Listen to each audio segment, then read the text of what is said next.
It is my delight to introduce my friend, the Reverend Mark Elsdon.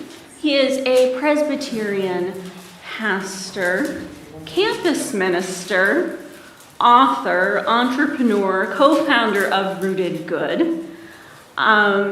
He's the executive director at Press House here at UW-Madison and the Press House Apartments.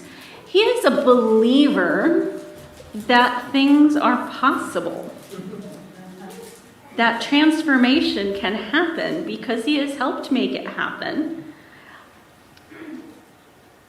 I'm delighted to have him with us because of that transformational perspective he brings.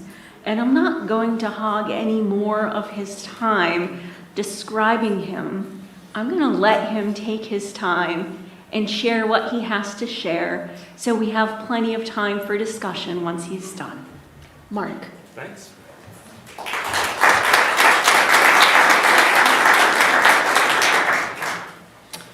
Thanks, good to be with you. I'm going to take this approach just slightly differently because I am a preacher. I'm going to kind of give you a little sort of sermon time here of sorts, and then we'll do some question and answer after that, if that's okay. Let me make sure I understand how this is working. Okay.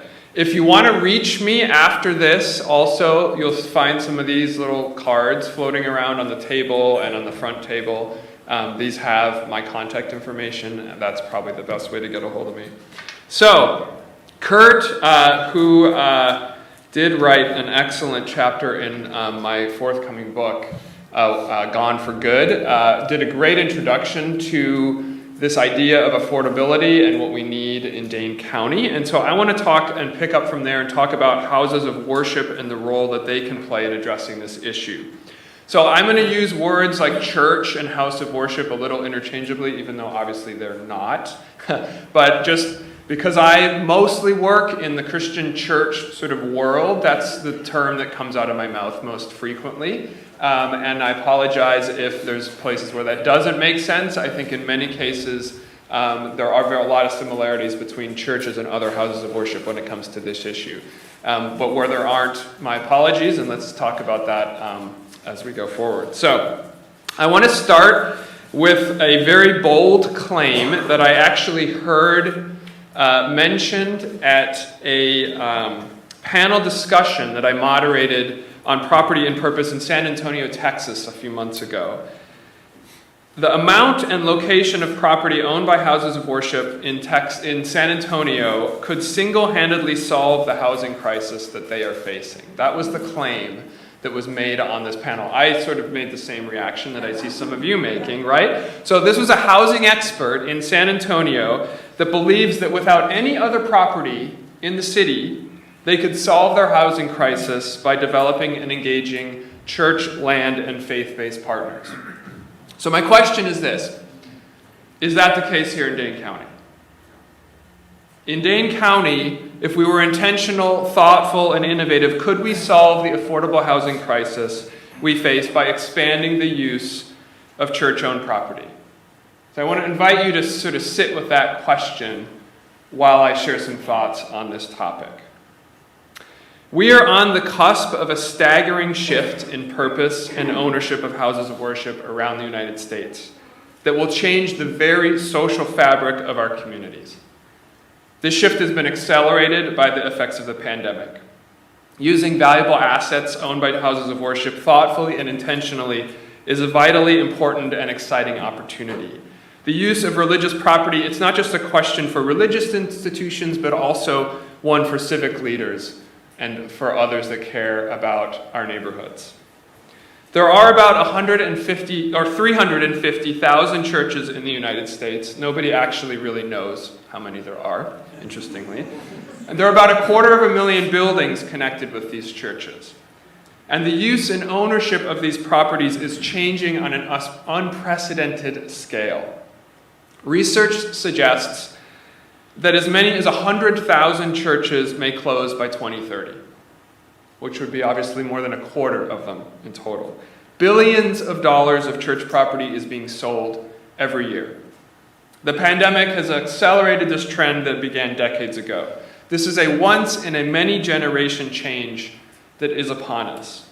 This set scale of church closure and property sale or repurposing is absolutely staggering.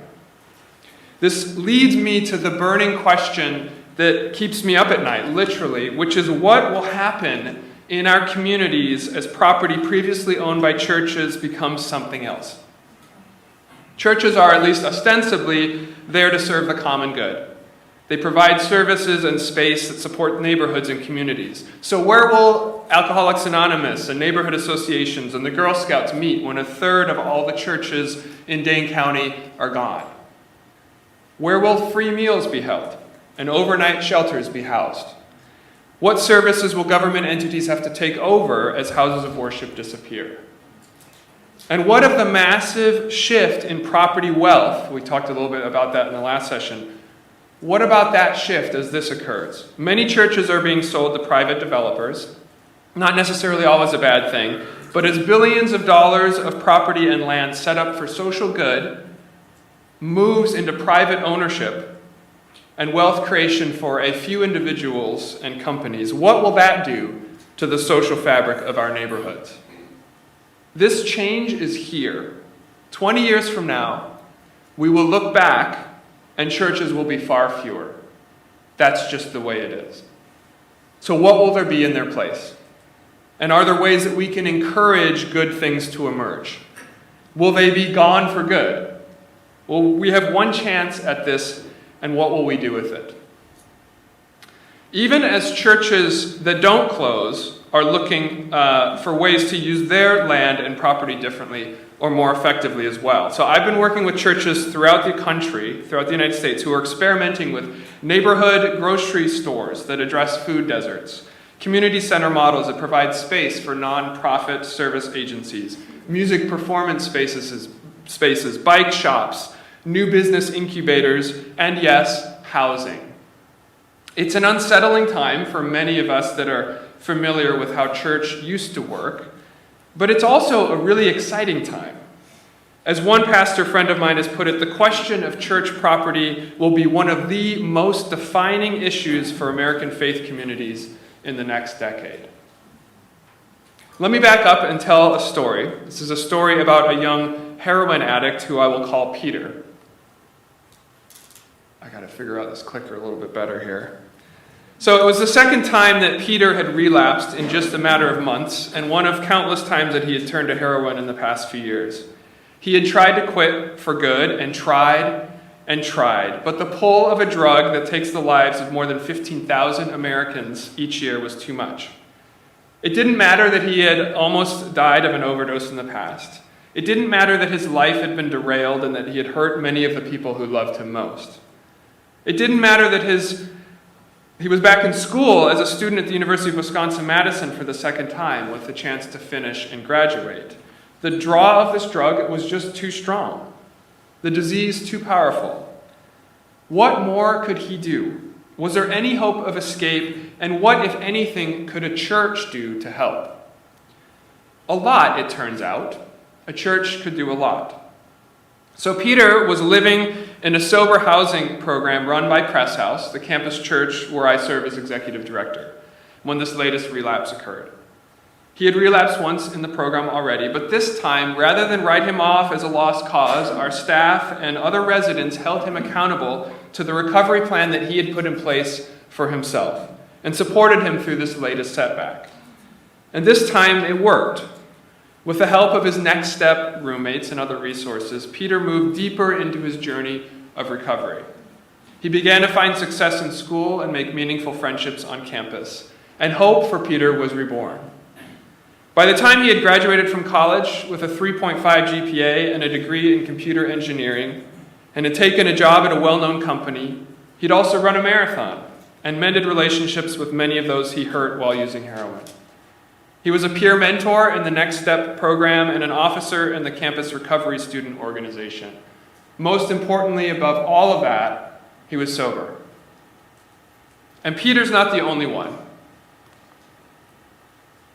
80% of the participants in the Next Step sober housing program at the Press House Apartments over the years have either graduated from degree programs, remained sober, or both. More than 100,000 people died of a drug overdose last year in the United States. And at a time when the opioid crisis is wreaking havoc on communities all over the country, this program has saved lives and saved the people of Wisconsin more than $1 million in costs associated with addiction. And at a moment when many houses of worship are struggling to figure out what role to play in our world, where fewer people attend services, but there are more what I call wicked problems that need our attention, Press House was truly there for Peter and his friends.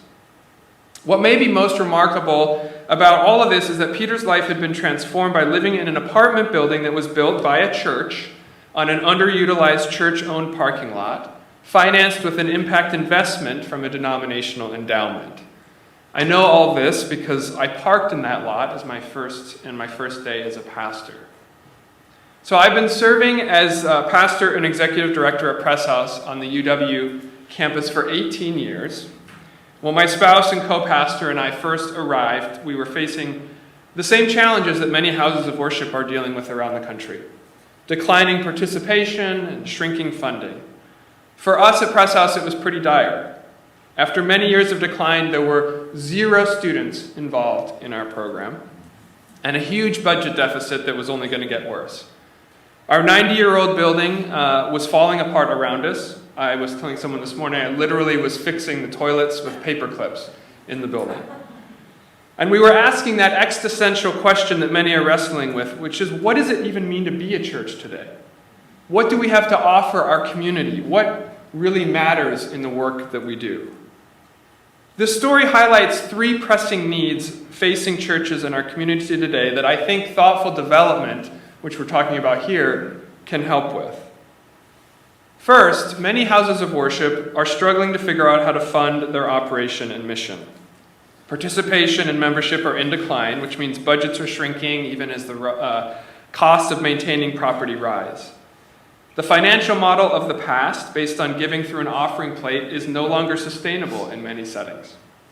Some houses of worship will experiment with and find new financial models. Others will have to sell and redevelop their property. In many neighborhoods, we may lament the decline of houses of worship or worry about decaying buildings. Just as the housing stock that Kurt was talking about is aging, so are the houses of worship aging. We may not want to see something different in the place of these church buildings, but the reality is that tens of thousands of congregations simply cannot go on, and so they will have to close, have to sell, or have to redevelop. Second, churches are trying to figure out what it means to even be a house of worship in our world today. While counting the number of people who show up for Sunday worship or Friday prayers is not really a great measure of real impact, the decline in participation does indicate that more and more people are not connecting with what congregations have traditionally done or offered. So if the programs of the 1950s or 1980s are not engaging anymore, what is? What does it mean to be a transformative presence in a community today? The pandemic has obviously brought that question to the fore even more starkly. When a congregation isn't even meeting together in person, what is it? And what should it be doing? Third, we are facing some very serious, wicked problems in many of our communities. Kurt touched upon some of them earlier. Not wicked in the sense of evil, but wicked in the sense of complex and without simple solutions. Our neighborhoods are dealing with opioid addiction, food insecurity, a lack of living wage jobs, declining educational outcomes, the effects of climate change, not enough housing. Very often these problems are experienced in widely disparate ways depending on one's racial, ethnic identity or family wealth. Very true here in Dane County, of course, that disparity. Self-reflective congregations are taking notice of the fact that their buildings are often built on land stolen from indigenous people. And much of the founding wealth in historic denominations was extracted through slavery. Churches are asking themselves, if the programs of the past aren't working, how do we be the church in the midst of these systemic, wicked problems of today? So all 3 of these realities, this need for new financial models, this new expressions of mission and ministry, and ways to address deep, wicked problems in our community, they all converge around this question of repurposing and redeveloping church property. Thoughtful redevelopment has the potential to address all three of these realities in a sustainable and mission-focused manner. The situation is not all doom and gloom, far from it. As I proclaim in the title of my previous book, We Aren't Broke, houses of worship have enormous resources at their disposal to engage in thoughtful development. They know how to build community and connect people. They know how to do community organizing, even if they don't call it that. Yes, many are shrinking, but they are still rich with wonderful, committed people who have a wide array of gifts and talents to offer. They draw upon beautiful, centuries-old traditions and have proven to be resilient during all manner of social change across the eras. And houses of worship had very valuable assets. We aren't broke. Houses of worship own a lot of capital, incredible property in A-plus locations in almost every village, town, and city in the United States. We own a lot of buildings and massive endowments. In fact, the member organizations of the Interfaith Center on Corporate Responsibility have more than $4 trillion of invested assets under management. That's trillion with a T. A single Christian denomination in North Carolina owns property estimated to be worth more than $1.5 billion. They are the second or third largest landholder in the state. And that's just the property of one denomination. Imagine if we added the value and acreage of many traditions in that state. And this property is vastly underutilized. Leaders in that same North Carolina denominational network estimate that even before COVID, church property is in actual use only 12% of the week. The rest of the time, it's sitting empty. And that's in the Bible Belt. The true utilization rate in many communities, perhaps ours, could be significantly lower.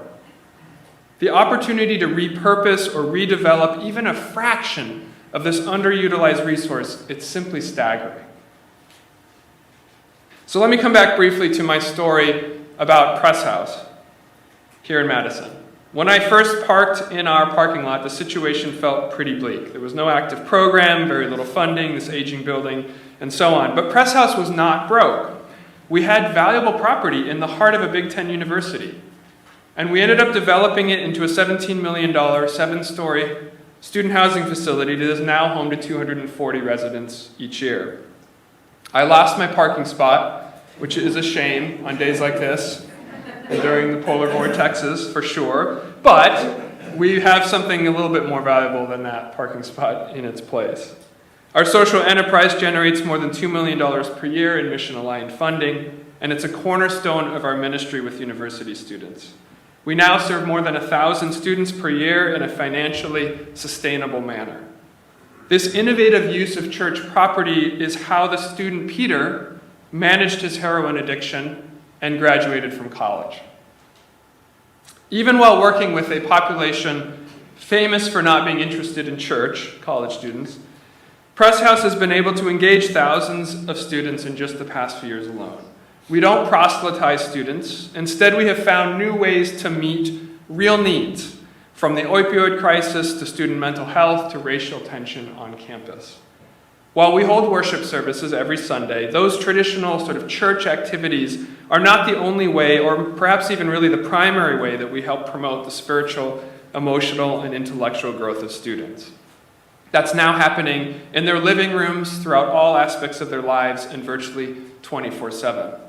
Instead of engaging for only 1 hour per week on Sunday, residents of the Press House Apartments are involved in their very homes for more than 100 hours per week. This was really true during the pandemic when they literally had nowhere to go except their apartment. More than half of our residents receive scholarships and participate in purposeful living communities, engage in volunteer service, career discernment, cultural understanding programs, and more.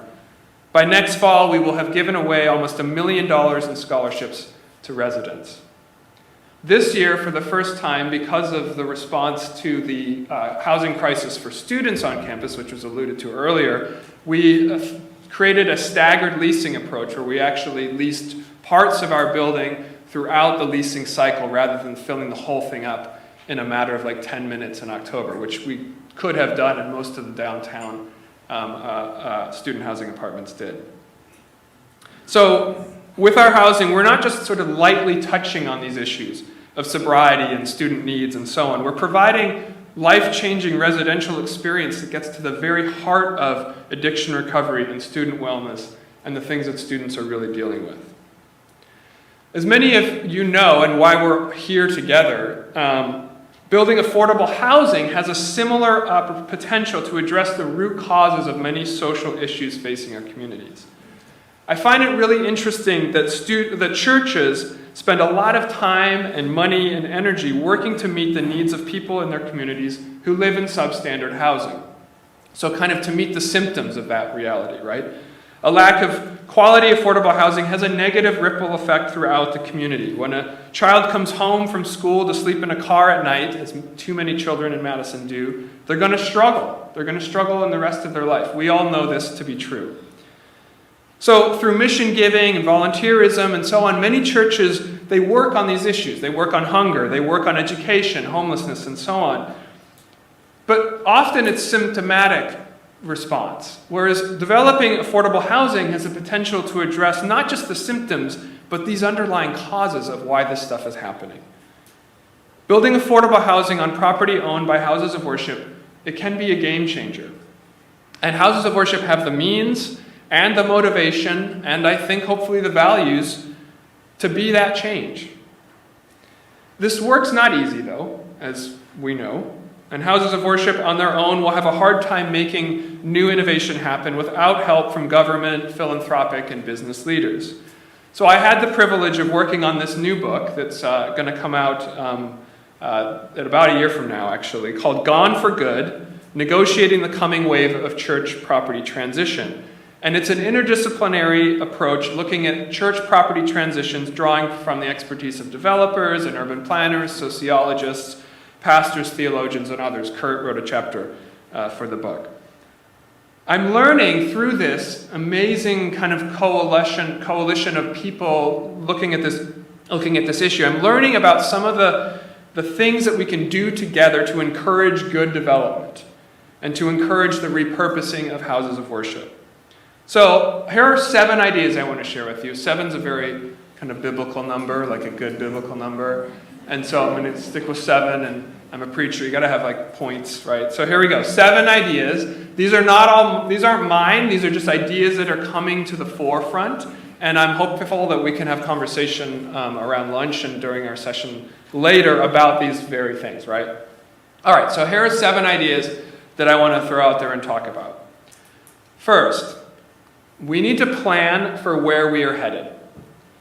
This transition is happening no matter what we want or think.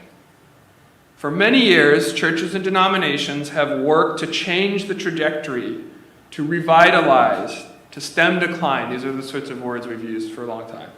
And in some instances, specific instances, this has worked. There are some instances where this will continue to work. But we got to be honest. Broadly speaking, it's too late for that at this point. In the same way that climate change is upon us, this wave of church closure, it's here. It's coming whether we want it to or not.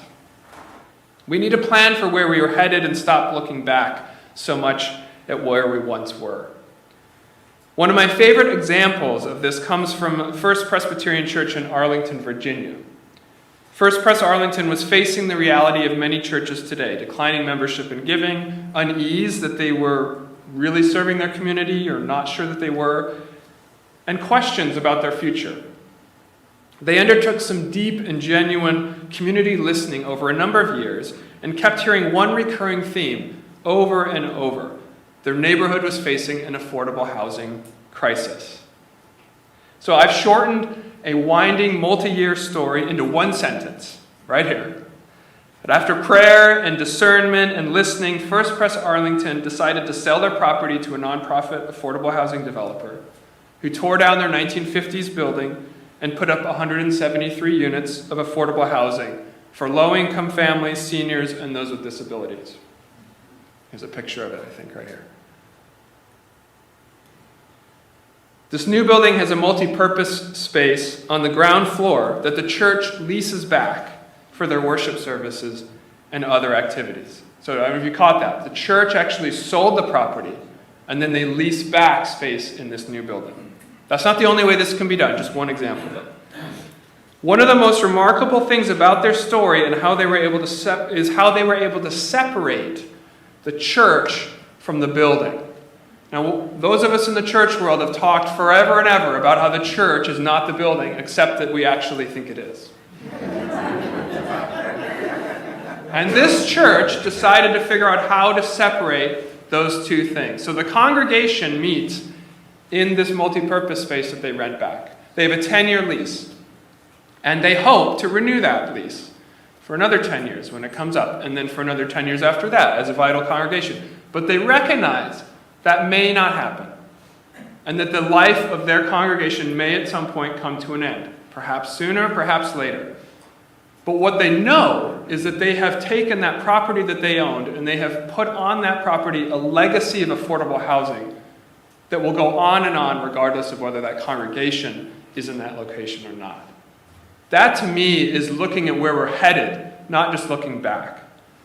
One member said, as we began to think about jettisoning our 1950s building, we also started to rid ourselves of the 1950s version of Christianity that had captured our thinking.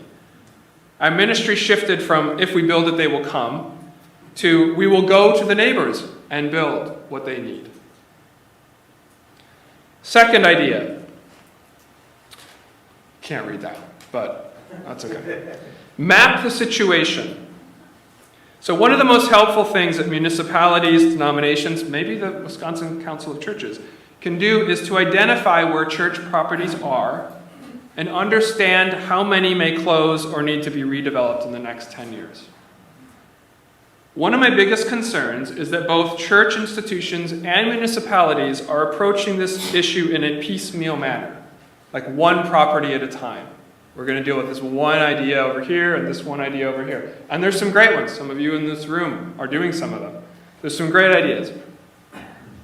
But there's so much greater good that can be created if the bigger picture is understood and kept in mind. From the church and denomination side, this means looking strategically at the breadth of properties needing to be sold or redeveloped collectively, not just one by one. So for example, if a denomination sells a church in Madison, could they then use the proceeds from that sale, from that one property, to build affordable housing on land on a different church property in the city? Put those two together, not just do one over here on its own and one over here on its own, but put them together, and then think about doing that even more collectively. From the municipal side, the city side, these church property development projects, they're not going to happen kind of one by one anymore. So for those of you that work on the city side, I'm going to just tell you, you're not going to be responding to one here and one there. You're going to be responding to 10 and 20, 30, a lot of these things, all over the place, very quickly. What are we going to do about that?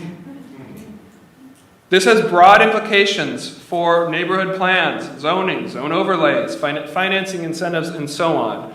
It will be too slow and haphazard for us to treat these all as one by one, without thinking about the broader implications and incentives that can encourage good development in this one chance that we have to do it.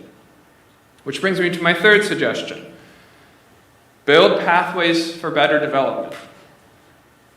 One way that civic and government leaders can contribute to more housing on property owned by churches is to build these pathways for better development.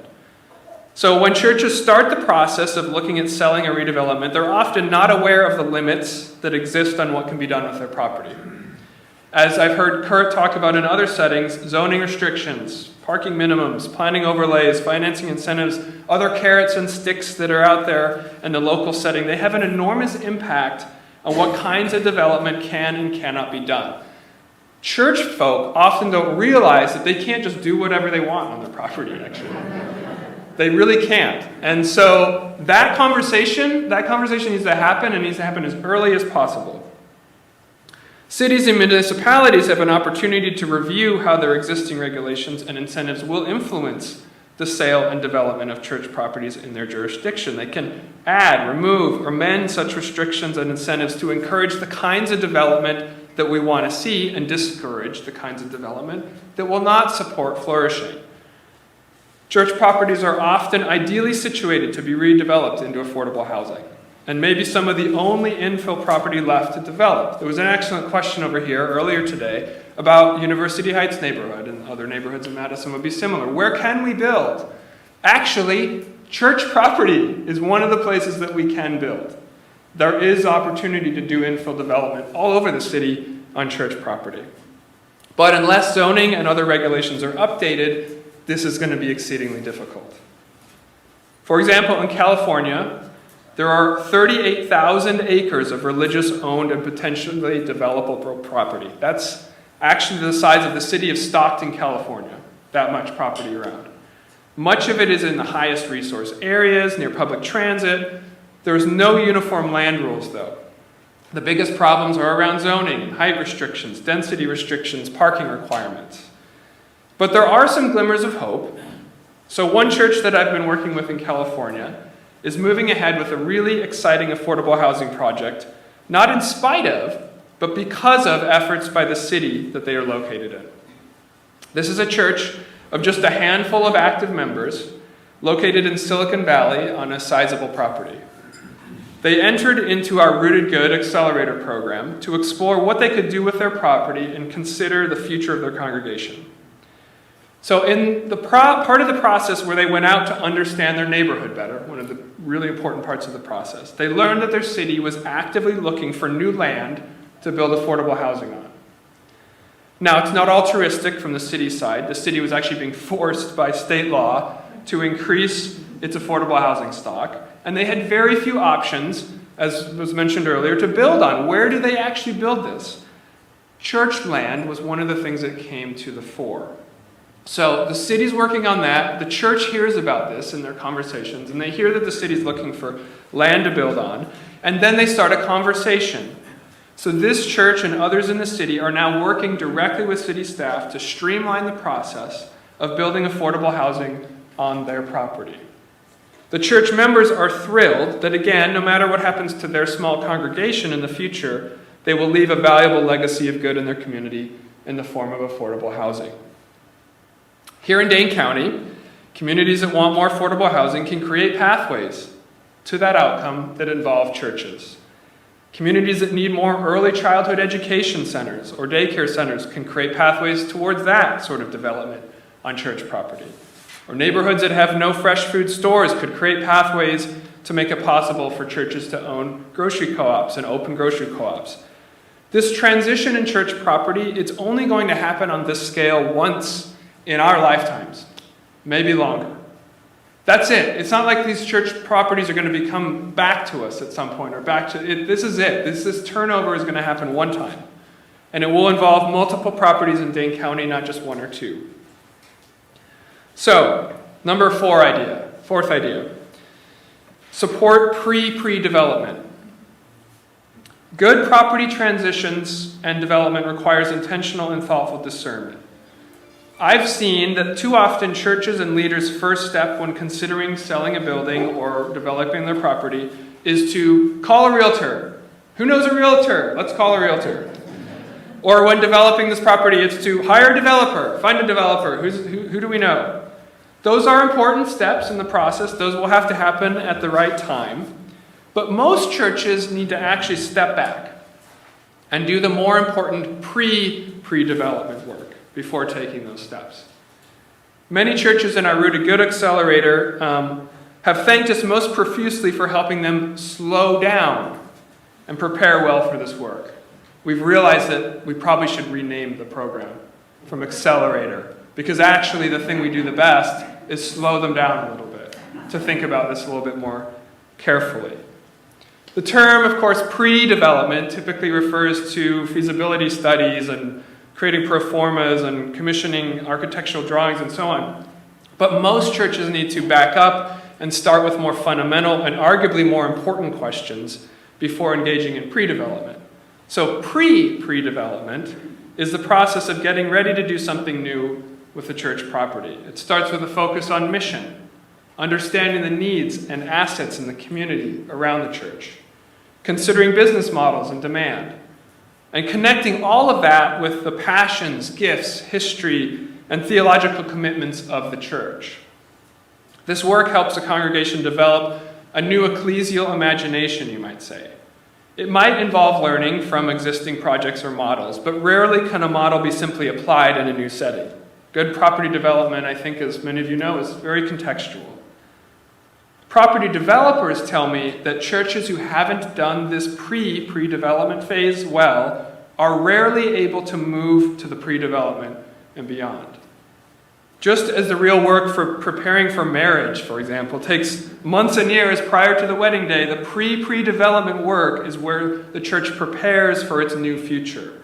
This step cannot be skipped if we want to have good outcomes. Fifth idea, create time and space.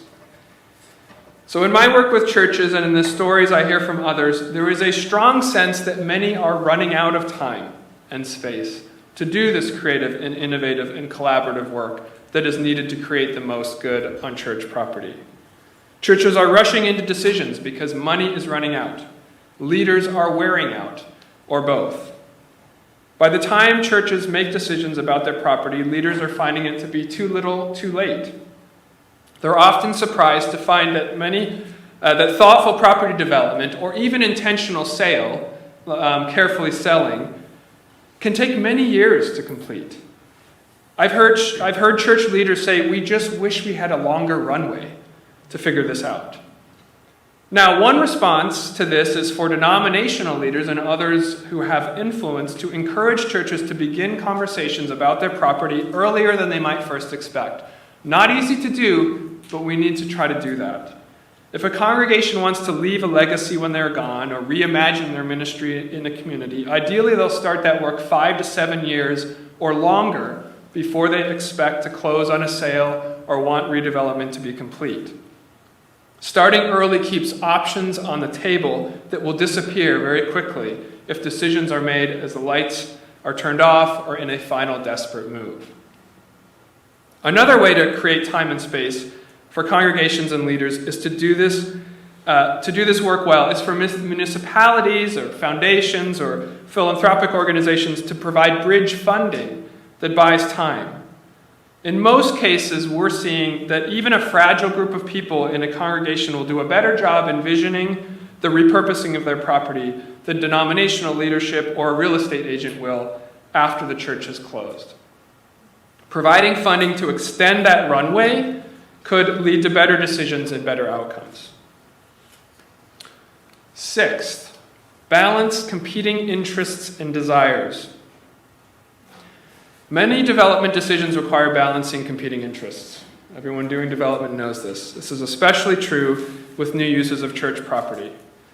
One balancing act is consideration between the historic preservation and adaptive use of a church property.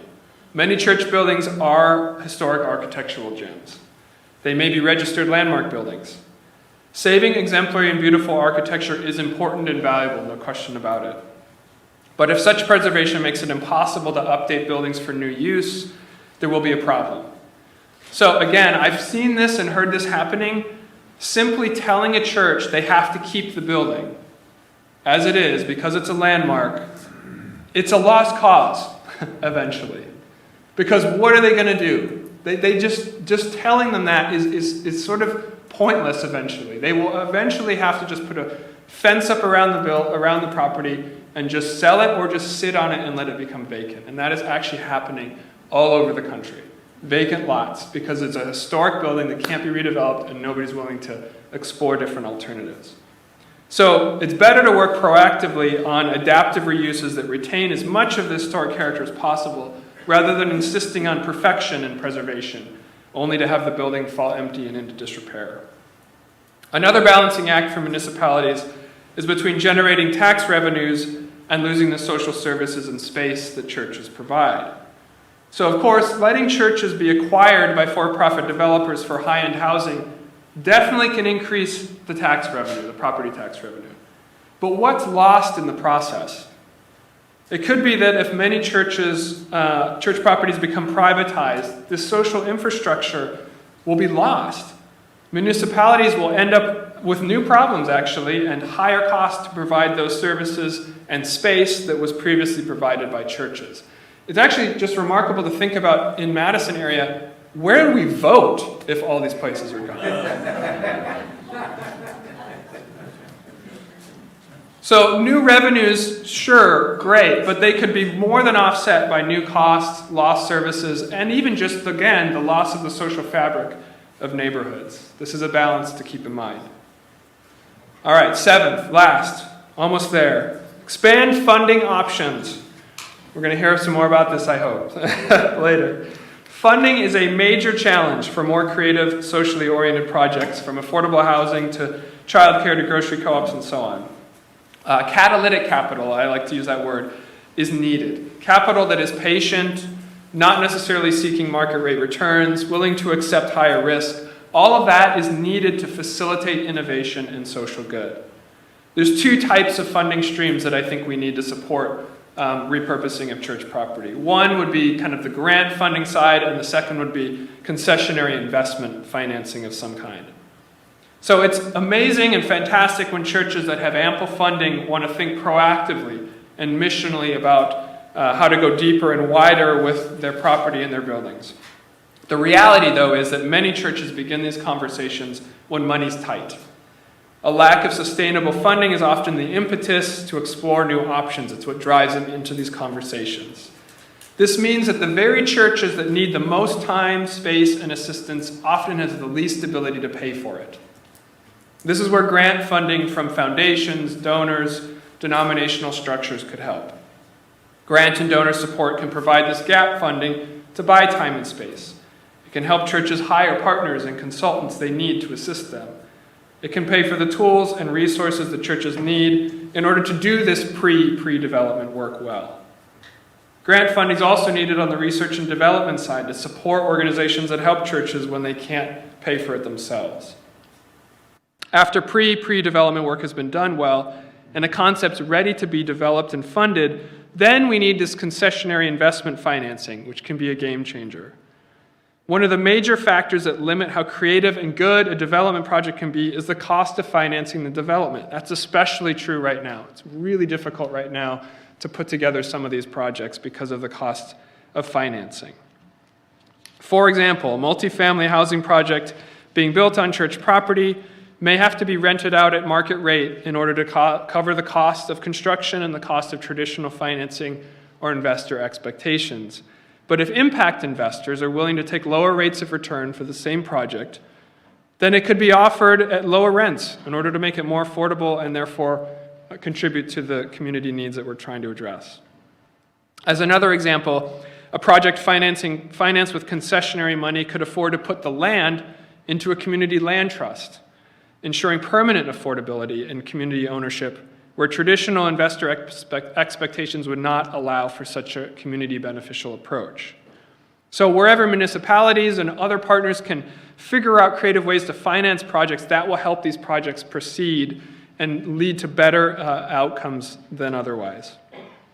As I mentioned previously, church institutions own trillions of dollars of invested assets, most of which is invested very traditionally. We could deploy those assets as patient, concessionary investment capital to develop church-owned property for the good of our neighbors and mission. This is another, I could talk for days about this subject. This is the subject of my book, We Aren't Broke. There's a few copies out on the table over there. But this idea of church actually owned investment assets being coupled with church-owned property, I think, has a lot of promise. So much of this discussion around church property from the church side is filled with loss and sadness. And there is, no doubt, much to mourn. When a beloved church closes or the building is sold, there is grief and there is loss. And we should allow ourselves and our communities the space to properly remember the past and to grieve those losses. There's no question about that. But it's also a moment of extraordinary opportunity, of new life, and of new futures. As I wrote at the end of We Aren't Broke, shifting the primary use of a church property from Sunday services to a co-working space that creates community is not failure, it's transformation. Supplementing income and mission activity by turning an unused education wing of a church into a grocery co-op that addresses a neighborhood food desert is not failure, it's innovation. closing a congregation after many years of fruitful ministry, tearing down the church building, and repurposing the property for affordable housing, it is not failure, it is rebirth. We may grieve the changes. We should celebrate the past, but let us also look forward to new life and to what God will do through us next. I want to close here with one of my favorite stories about church property development that also contains within it many of the reflections I've mentioned. This one comes from Washington, D.C. So Emory Fellowship started as a white congregation in 1832 on Vinegar Hill in Washington, D.C. It's had a long and varied history, including serving as a place of worship and a hospital during the Civil War. Not all the history was positive. Many of the founding members of the church owned slaves. By the 1970s, the Brightwood neighborhood around the church, which had prohibited African Americans from moving in during the 1940s and 50s, had transitioned to become a predominantly black neighborhood. Rapid white flight left it initially with a deficit of economic resources. The church began doing what mission-focused churches do, serving and engaging with their neighbors. By working with those experiencing hunger and homelessness for a few decades, they grew to really understand the systematic need for affordable housing. After exploring possible places to purchase land elsewhere in the city and the neighborhood to house people, they came to the realization that they actually already had land, their church land that they already had. So they set about addressing not just the symptoms of a lack of affordable housing, but the root cause. Working with a team of development and funding partners, they designed a $60 million affordable housing project that would wrap around their existing church building. So different idea, different model than the one that sold theirs and rent back. This one, they were actually going to build it around the church building and continue to use that for their worship space. But the project was stalled and almost derailed by many obstacles along the way. Their mostly white denomination put up roadblocks for this predominantly black church doing something innovative and bold. They ran out of funding for pre-development, and opponents to the project came out of the woodwork, some from thousands of miles away, to claim that the property could not be developed because of its Civil War history. But the church members, they kept pressing on and kept praying and kept believing in this vision that they had. At the 11th hour, and with the landmark status about to shut the development down for good and just kill the whole thing, a new piece of history emerged. It turned out that Emory Fellowship did not start with white people building a church on the site in 1832. It started with a free black woman named Aunt Betty in 1800.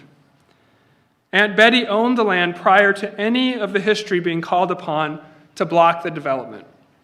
And she used the land to house free blacks and runaway slaves who had nowhere to live. The affordable housing project proposed by Emory Fellowship was simply continuing a legacy started by Aunt Betty 215 years earlier of housing people in need, people who needed a place to lay their head.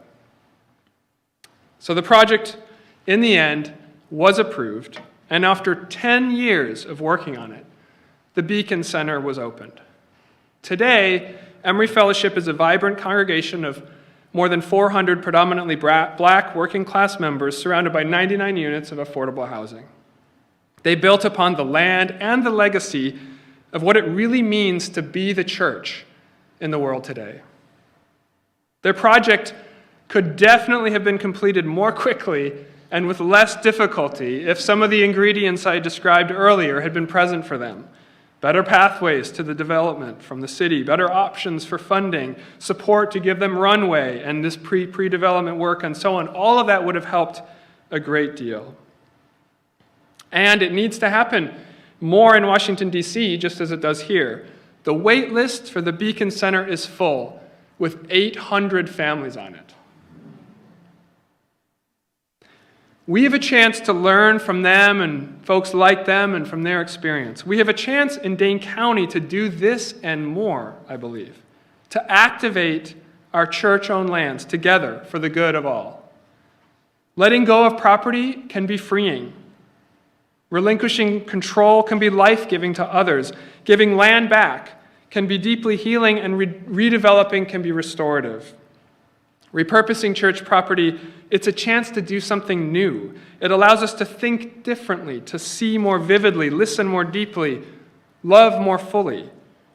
It's an opportunity to bring good news outside of the Sunday worship service.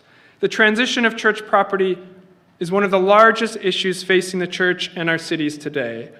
It's also one of our greatest opportunities. Yes, churches, buildings, and property will be gone or will be different. Of this, there is no doubt. But when we all contribute something together in partnership with each other, I'm incredibly hopeful that new and good things will emerge. Thanks.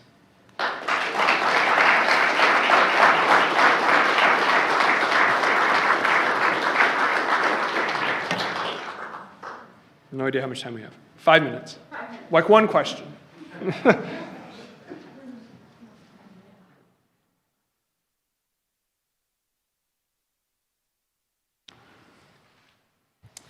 Are there any examples where one or multiple groups may be developing housing and some other congregations or groups will be doing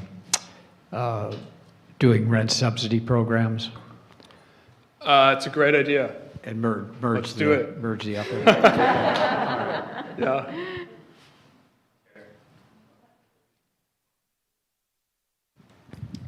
Let's say a church wanted to know more about the Rooted Good Decelerator program. How would they find out? How would they get information about that? Yeah. Find me, talk to me, find me on, use this, reach out to me. Yeah. Mm-hmm.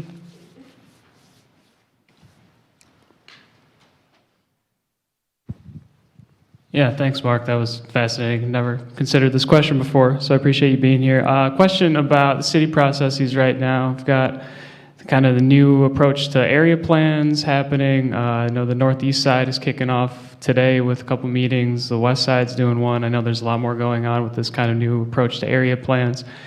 Any tips when engaging with those to kind of try to bring this to the menu? Or, I mean, those are pretty broad. You're talking about infrastructure, parks, a lot of things on the table, but maybe trying to get this in the minds of folks there, thinking about this long-term. Any advice for engaging in those kinds of forums here in the city coming up? I mean, I think really it'd be the same sort of message, just that this is coming. I mean, it's coming. And so getting ahead of it as much as we can is really valuable, and it's sort of from two angles. One, it's going to have to be responded to.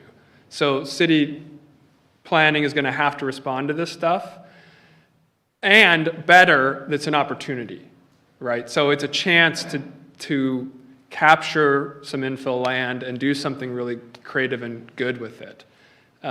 If we don't do anything intentional about it, it will just unfold as the market will let it, which may or may not be at all good, to be honest, right? It will happen, and I'm again, 20 years from now, if we come together here for something, we will absolutely have a third less church properties in this city than we currently do.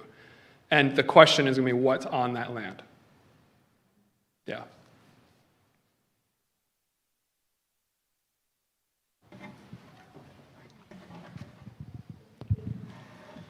Thanks so much for your talk today, Reverend. That's really, really inspiring. Thinking about the pre-planning and zoning makes me think about the potential for a very strong interfaith lobby, or just increased engagement with local policymakers. Where are we at with that? I'm familiar with Wisconsin Faith Voices for Justice's work. What's the potential for continuing to expand? Let's talk about it over lunch. And I mean, we need to. I think you're absolutely right. I think this is a great start that we're even here today in this room having this conversation. But so that example I gave in San Antonio at the very beginning of what I said, they actually have a pretty active thing going on with regard to that, and they have a very close relationship with city staff and with other housing folks and with faith communities, and that works. It moves things forward. Yeah. Thanks. Yeah. Are we doing on time? Got 1 minute. 1 minute?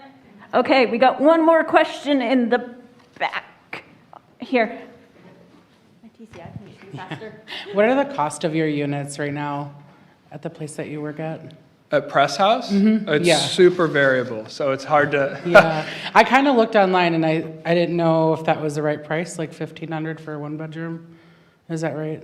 There's Or two a one studio? bedrooms in the whole building, but Okay. there's a huge, it's student housing, that Yeah. facility, and it's a huge range of prices. And then there's scholarships provided back to half of the residents receive scholarships. Oh, okay. So. It just didn't look really affordable. That's what I was wondering. I'm like, is that right online? Well, That's why I was what wondering. yeah, it's student housing. It's Sure. not specifically affordable housing. Yeah. Those are different things. Oh, I just mean like an affordable for a student. Sorry. When Sure, people hear affordable, sure. they're like, whoa, affordable. yeah. I really mean like, Yeah, no, student how do housing. people pay for that? It's got its own affordability issues, no question about Yeah. it. Yeah, yeah. Here, last one. So the story you told at the very end about the church who discovered sort of a history before the history, how have you seen the process with congregations and churches that are doing this as they work with indigenous people or descendants of slavery to acknowledge that as they're moving forward, that's a piece of the pre-planning? Yeah. I often, one of the first questions I like to ask if a congregation is thinking about selling or doing something with their property is, would you consider giving the land back? Because, again, I don't know of a church in the United States that's not sitting on stolen land. So, if we're going to sell a church property and monetize it or develop it into multi-million-dollar, and, it's a question that needs to be asked. Now, is that going to happen in every instance? No. But it's certainly a question that needs to be asked and I think reckoned with. We need to think about that very question. Now, it gets more complicated when you actually talk about black churches on that land, and there's a whole lot of things layers to that, right? But yeah, what's going on with wealth, ownership, and the deeper questions about it are really important. It isn't just us sitting here in this moment with this thing. We got to think a bit about where we've come from and where we're headed both. Yeah.